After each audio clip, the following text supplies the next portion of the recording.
Здравствуйте, дорогие подписчики и гости моего канала.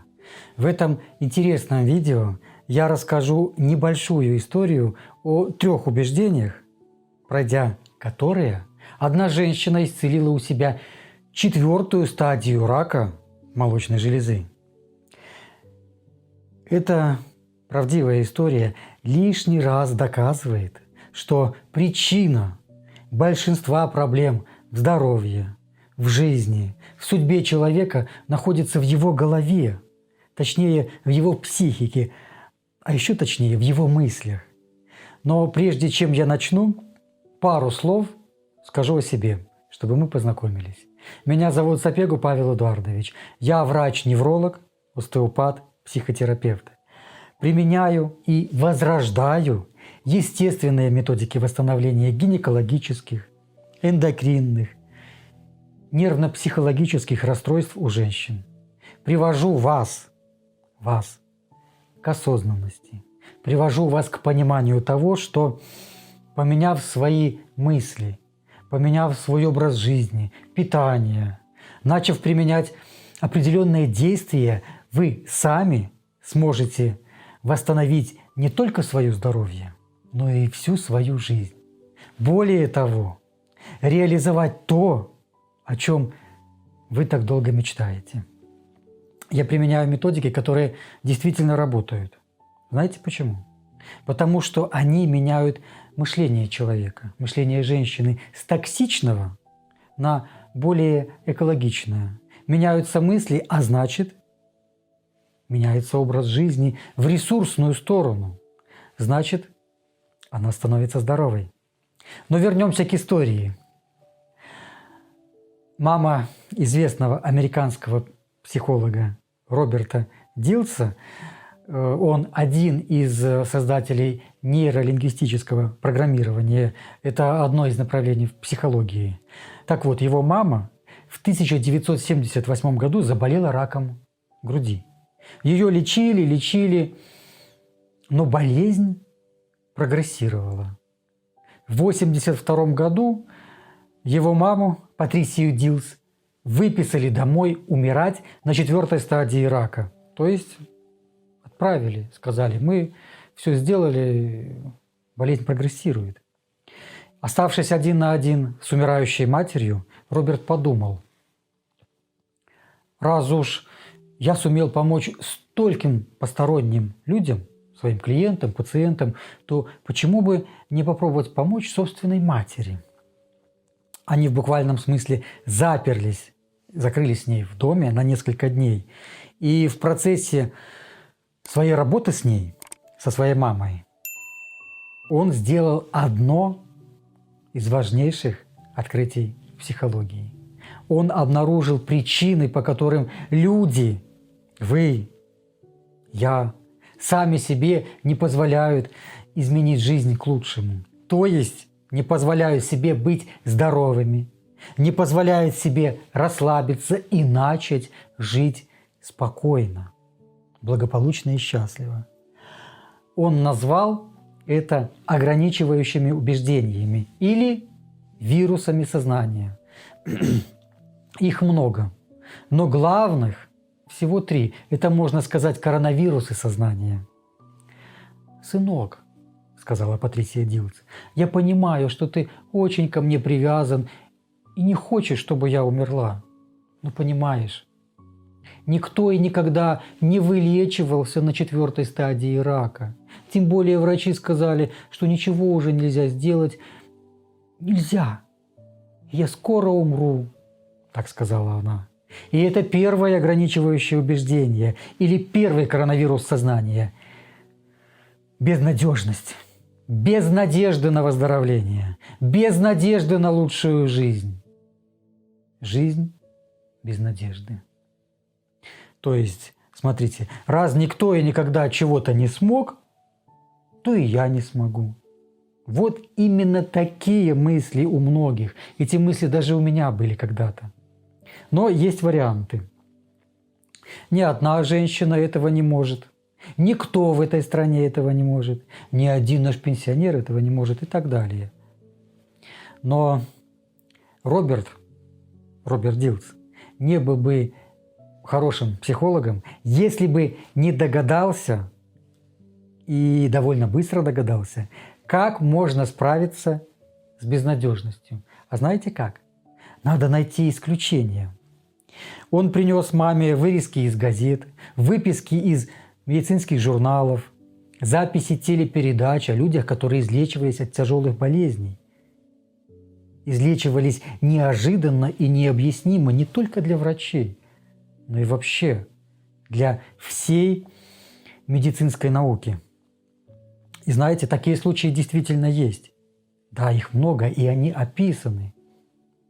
И знаете что?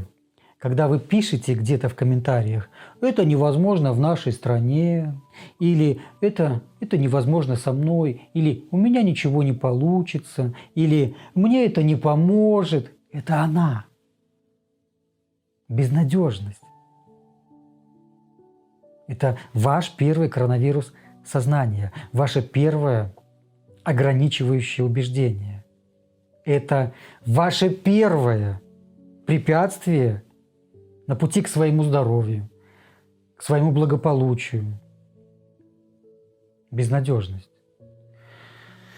Лекарство от безнадежности – это мой канал. Это истории других людей. Наконец, это моя история. Потому что я тоже переболел смертельной болезнью. Если бы послушал коллег, пошел бы на операцию и дальше на терапию, то сейчас вы бы меня не слушали. Меня бы сейчас слушали червячки и паучки в 2 метрах под землей. Вместо того, чтобы лечиться традиционно, я почти 2 года провел один в лесу. Но о том, как я вылечил свою болезнь, это история для отдельного видео. Вернусь к истории про Роберта. Но дальше дело остановилось. Доктор столкнулся со вторым типом вируса сознания, со вторым коронавирусом. Беспомощностью. Без помощи. «Да, конечно, сынок», — сказала его мама. «Такие люди есть, но они особенные. Это исключение. Они сильные, умные, смелые, выносливые. У них есть ресурсы, время, деньги. А я не такая. Я обычная, старая, слабая, больная женщина. Я не смогу то, что получилось у них. У меня нет на это ресурсов, да и никогда не было. Я простая женщина. Откуда у меня могут быть ресурсы для выздоровления? Скажи мне, пожалуйста, сыночек». Но и это оказалось возможным преодолеть. Роберт Дилс, который считал, что у любого человека есть неограниченный ресурс, кстати, я тоже так считаю, напомнил маме, что когда-то давно они жили очень бедно.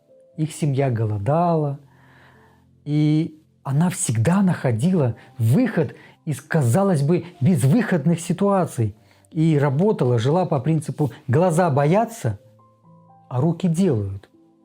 Когда его пожилая мама вспомнила один за другим эти эпизоды, она приободрилась, и ей стало лучше, но ненадолго.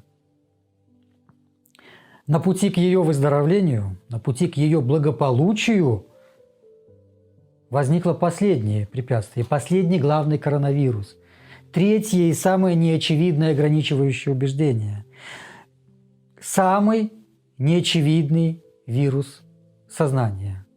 Дилс назвал его никчемностью.